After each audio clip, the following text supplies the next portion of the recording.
Hello and welcome, fellow summoners. We are back again this month with another update to the Omega Offense tier list. So before I get started with some of the changes on this list here, I would like to announce that I'd like you guys to, subscribe when you get a chance. But we are going to be launching the defensive tier list next month. We got some stuff together here that I think you guys will like. It'll kind of be in the same format that this one is right now, but we still have to work out a few things and rearrange some stuff. So be a lookout for that. Like I said, should be coming next month alongside the offensive tier list update. But please subscribe and like and click that little notification bell. That way, it can give you a notification once that list launches. But anyways, let's go ahead and start off with some of our changes this month. So first off is going to be Mordo. So Mordo originally just got a buff. He was originally at the D rank. He has now been moved up to the C rank. So he's got it was just a little bit of a value bump for some of his stuff there, but it's actually pretty nice. It was enough to actually get him to at least average. He's usable now, at least for if you're a newer player. He's a great champion to have. But he gains a lot more buffs now from his charging his heavy attack. It was locked at 10 before. Now it's 15. And the fury buffs are a lot more powerful too. I believe they go up to like 345 to about 460. So with all those buffs added on, yeah, he actually can hit pretty hard. If he does not have power, or if he's not up to a bar of power yet while he's charging heavy, he will gain power, which is kind of nice. Somewhat similar to Loki, except now you're charging power instead, which is fine. His SP1 is about the same. I do wish that his chance to stun was a little bit longer here, but it is what it is. Can't change that, unfortunately. I mean, Gamora, I think, updated him a couple. Well, this is his first time, I think, but it's decent. His SP2, his Soul Barb, it does reduce his regen anyone's regen by 80% to 70. But other than that, the actual Soul Barb damage when he has buffs, it's about the same. And his SP3 does last a little bit longer for his buffs. It goes from I believe 12 to 17. His regen also has more of a chance to trigger. Before it was about 40%, now it's about 50. A little bit of a difference there, but it was definitely nice. It's definitely nice to do that. He does have a little bit of differences with his synergies too. I believe that kind of help out a little bit in that aspect.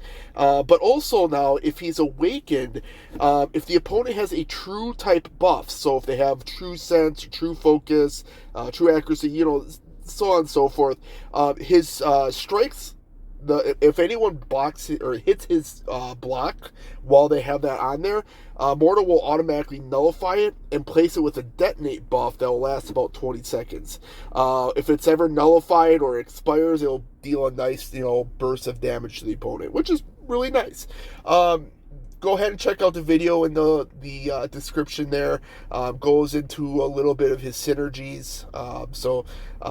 Definitely go ahead and check that out. It was a very informational video there. Next up, we have Gamora. So Gamora goes from the D rank all the way up to B. Now, this is like the third time Gamora's been buffed, but it's definitely a knife buff. I think we were kind of going back and forth if we were going to do if we were going to go back and forth between a and a B here, but she's kind of a little thin on sorry, 1 second here. Oh, you know what? And I realized, she's not here now. She's a little bit thin on some stuff. She's not really immune to anything, but She gains a lot more fury and cruelty buffs. She can stack up to 25 of them. She has a great pair of synergies too. You could pair her with Captain America Infinity War, Guillotine 2099. They'll extend her buffs even longer.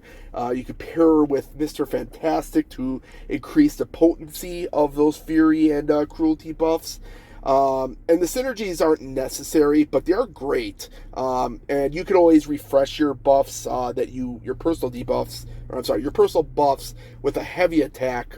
So the synergies aren't needed. It's just, it makes it a little bit easier to keep on the buffs, because if you lose all of them, it sucks, because then you got to start all the way back from the beginning. So gives you a little bit more wiggle room. If she is awakened, she does have a little bit better chance to reactivate her Godslayer strike, which will get you a lot more damage too, which is great. But yeah, go ahead. I have her listed over here. Once again, I got another video showing how to use her. So yeah, go ahead and check that out. A lot of great information there, and she does a lot of damage. So yep. Next we have Storm. So Storm also got a bump recently, and she went from D to B. So there was a lot of discussion here on what we wanted to do with her, because honestly, this is one of the best updates that Kabam has made this year alone so far. We really wanted to get her up to an A also. She has some great damage, but once again, lacking a little bit in the utility side. She's immune to shock debuffs naturally, but you can do a synergy with Storm Pyramid X. She'll also become Frostbite and Incinerate immune to, or I'm sorry, not Frostbite, Cold Snap. So, you know, great there, but by herself, she is amazing. She gains a crazy amount of prowess buffs from just handing out critical hits. If the opponent purifies debuffs, if Storm gains a bleed, she gets another prowess buff, or if she prevents a shock effect. So if you're versus anyone who happens to apply a lot of shocks, you're going to just build up those prowess like crazy. If you use a heavy attack, it does pause those prowess debuffs, so you can kind of build them up a little bit better. I think they'll pause for about 10 seconds. Yeah, she is fantastic. Hits hard. I have a 6-star version of her. I'm definitely going to be ranking her up whenever I get resources for it. But yeah, I would go ahead and, once again, check her out in the link down here. Tells you kind of how to use her buffed form and how to keep up on her buffs. Really great informational video once again. All right, but yeah, let's go ahead and move on to the next one. Next for the updates, we have Black Cat. I'm sorry. Yeah. I think that was it for the buffs. Yeah, I'm sorry. So now we got Black Cat. Black Cat is the new champ that just recently got added. We immediately kind of put her up into the B rank. She has some great damage, but she is... It really depends on the way you manage her calling card, which could be a little tricky sometimes. But if you can manage that and you can figure out how she works, she could do some great damage over time effects with her bleed. Get some critical bleeds going, which will drain that opponent even more. Her SP1 could purify or cleanse a buff depending if she has her calling card on her. She can also inflict Infuriate as well, which will cause the opponent to become a little bit more aggressive, which would, in turn, you know, if you know how to do it, it'll kind of make it a little easier to predict what they're going to do, instead of the opponent just sitting there and holding block and not doing anything. So, yeah, fantastic there. But, yeah, like I said, she does require a little bit of skill. So go ahead and I got the video link in the description of the character there. Go ahead and check it out. Gives a lot of information, but yeah, do need a little bit of skill to keep up on her and learn how to use her calling card. And then finally we have Scorpion. So Scorpion was also added to the B tier. Now he is he's got some amazing damage over time debuffs. and immunities with his pre-fight. So basically, he could select either Poison, Shock, or Rupture, which will apply on his medium attacks, and he'll automatically become immune to the other two that weren't selected. That's fantastic, especially with Rupture. I don't think there's any champs really that are immune to that, so I think he's one of the first. Apocalypse might be, but yeah, I'm not entirely sure. I think he's honestly the only one who does that. He can also be good for evading champs. If someone does evade, he actually gains a charge himself that he could possibly counterattack if it's triggered. So, which is fantastic. His SP1 can apply the taunt debuff. So if you got someone who's being a little stubborn on throwing special, yep, SP1 is perfect for that. His awakening isn't necessarily needed. Let's see here. Yeah, so it's not necessarily needed. He does gain the ability to block unblockable specials and can even regen a little bit of health, depending on the right situation. So it's definitely helpful, but it's not necessarily needed.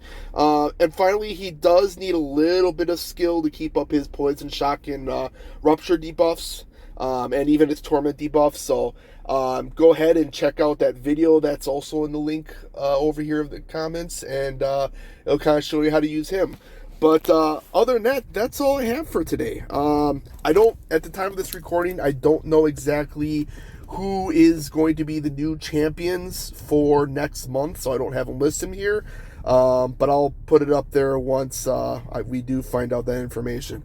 But other than that, thank you guys for watching. Once again, hit that subscribe button, please. Still trying to hit that limit of 500 subscribers so we can get into the CCP beta. But other than that, you guys have a good, fantastic day, and we'll see you next month.